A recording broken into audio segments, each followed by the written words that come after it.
இன்றைக்கி நம்ம பார்க்க போகிற ரெசிபி கருப்பு உளுந்து லட்டு. அதில் வந்து நான் பொட்டுக்கல் எடுத்திருக்கேன், நடக்கல் எடுத்திருக்கேன், கருப்பு உளுந்து எடுத்திருக்கேன். கருப்பு உளுந்து நல்லா வாஷ் பண்ணி எடுத்துக்கோங்க. அடிகனமான பேன் எடுத்துக்கோங்க. இதில் வந்து எள்ளும் ஏலக்காய் எடுத்திருக்கேன், கருப்பு எள் எடுத்திருக்கேன். கருப்பு எள் நல்லா ஸ்மெல்லு நல்லாயிருக்கும். நல்லா வறுத்துக்கோங்க.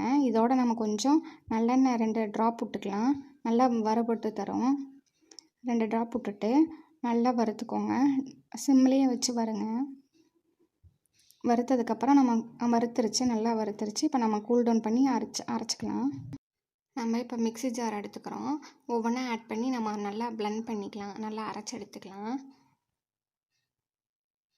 நல்லா அரைச்சிக்கலாம். இப்போ அரைச்சி எடுத்தாச்சு. இது வந்து தேவையான அளவு நாட்டு சக்கரை எடுத்துக்கோங்க. இல்லைன்னா உங்களுக்கு வெல்லம் வேணும்னாலும் வெல்லம் எடுத்துக்கோங்க. இது வந்து சுத்தமானதுங்காட்டி நான் அப்படியே மிக்ஸி ஜாரில் ஆட் பண்ணிக்கிறேன்.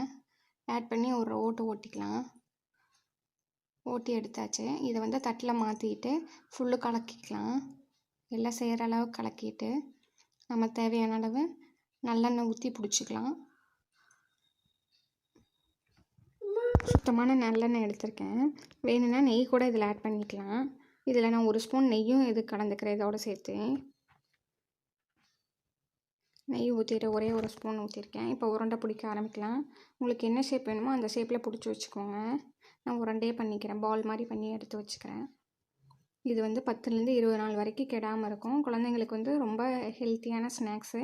இதை நீங்கள் ட்ரை பண்ணி பாருங்கள். என்னோடய பேபிஸ்க்கு ரொம்ப பிடிச்சிருச்சு இது.